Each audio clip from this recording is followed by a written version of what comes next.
Thank you for staying with us. This is Carol Parisis with Champion News Talk Radio, brought to you by championnews.net. Today, our founder, Jack Roeser, and myself have Sarah Gough with American Majority. And Sarah, in about 100 days here, we have a primary election for the president. Everybody wants to talk about the president. Isn't that the most important thing? Well, no.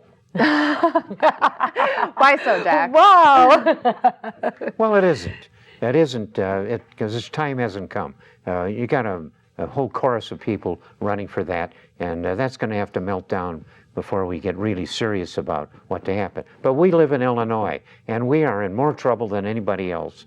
And what's really important is to electing at least 6 more Republicans. The Tea Party people know, as critical as they are of the Republican Party, they know that that is our vehicle, that is our platform for taking away the control down in Springfield from the teachers' union, not the teachers' union, the education union, because they don't represent the teachers. They don't represent the teachers. They are harming the teachers. It is an education thing that's a left-wing organization.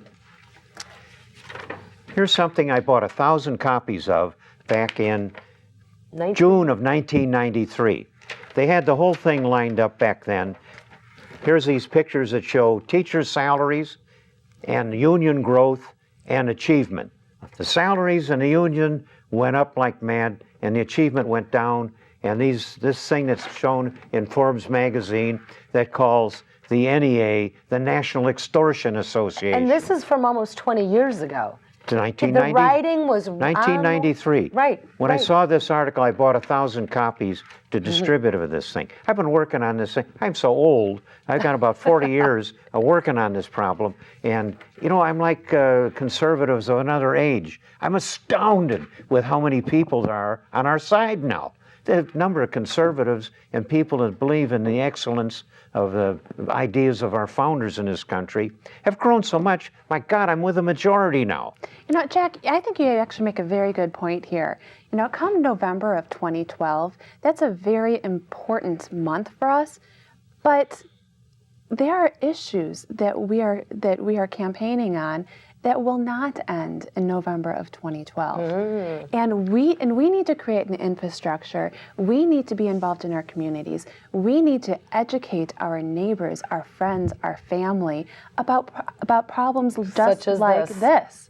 Yeah. And we cannot just a few months before an election start to get involved and try to make things happen, because we have an ongoing campaign that doesn't end in November of 2012. It goes year after year after year. Now, Sarah, explain what you mean, an ongoing campaign. I mean, elections are only every 2 years or every 4 years. What exactly do you mean by that? How? 2 years. Well, 2 years. We're in a 2-year cycle. And then right for now. a president, I mean, it's a president every 4 years. This is so the people 4-year actually get cycle out there. and get excited about going out to vote.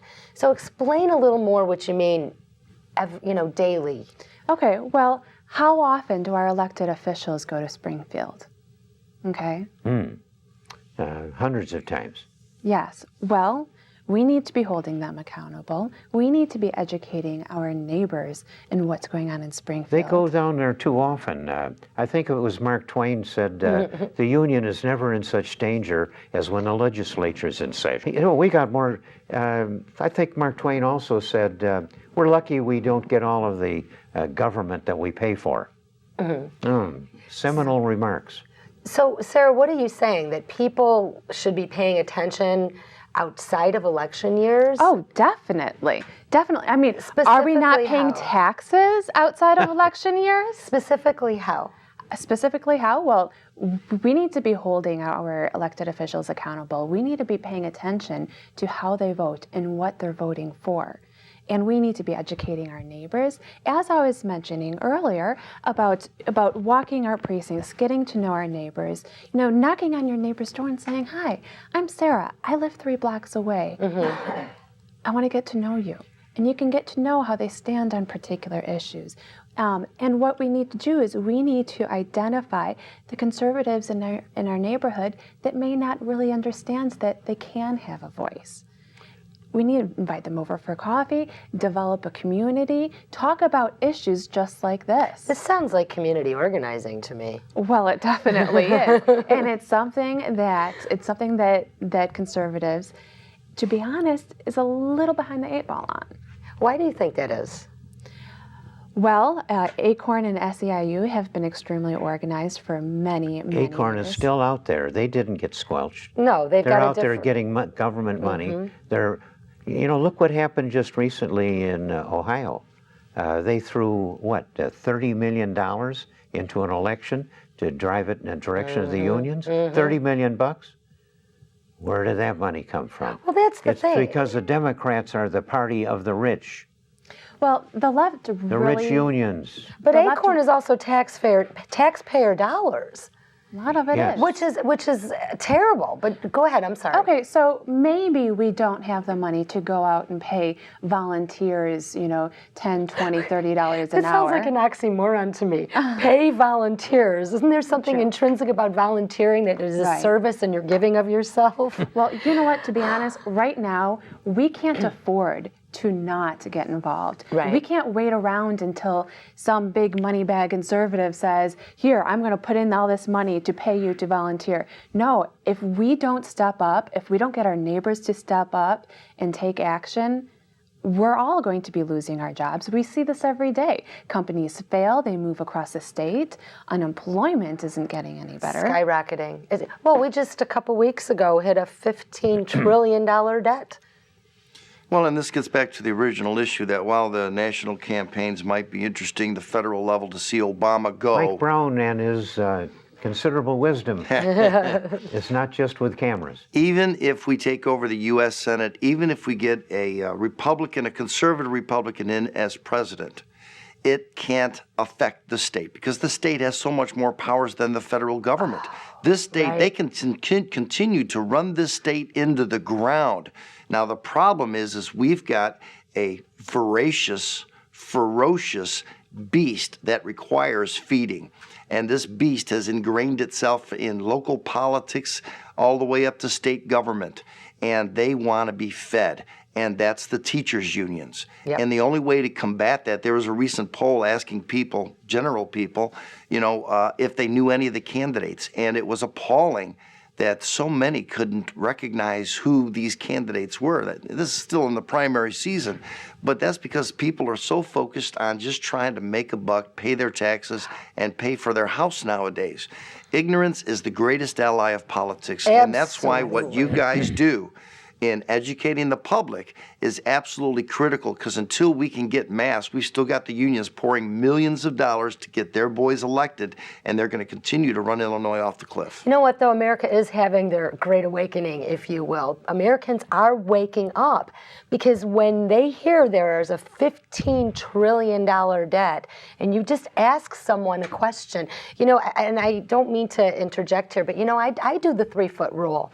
I'll go into the grocery store, and I will engage in conversation with the cashier. Oh my gosh, this is costing me more money. Isn't it amazing how much more things are costing us? The dollars now. Could you believe the debt? Even if people go as their daily walking around, they don't have to go ahead and even talk to all their neighbors all the time. But if every person, if it's the gas station attendant, if it's the person that's doing their nails, the person that's ringing their groceries, make a comment about this economy, you're being part of the effective change that so desperately needs. Everyone that we come in contact with is being affected by this, liberal and conservative. So having these conversations with people that we come in contact with, and I'm not talking about, doing the crazy preaching, but just, casual conversation. Casual conversation. Explaining what this is really about. We can't afford to continue to be this apathetic anymore. We really need to do everything that we can to make Illinois a more business-friendly state. Absolutely. People used to avoid conversations about politics or religion, but you can see where that got us. Two of my favorites. We're being swamped out by the people that have perverted government to their own use, and the biggest driver with the most money in that whole mess of excessive government is the unions, and particularly the education unions. This NEA, the National Extortion Association, well, we're coming to the end of the segment. We're coming to a break. Yeah. But you know what? I think if we focus on the issues, and everybody's hurting from this economy, I think we have great opportunity to change the dialogue and control the messaging. Let's hear more when we come back after the break. Yep.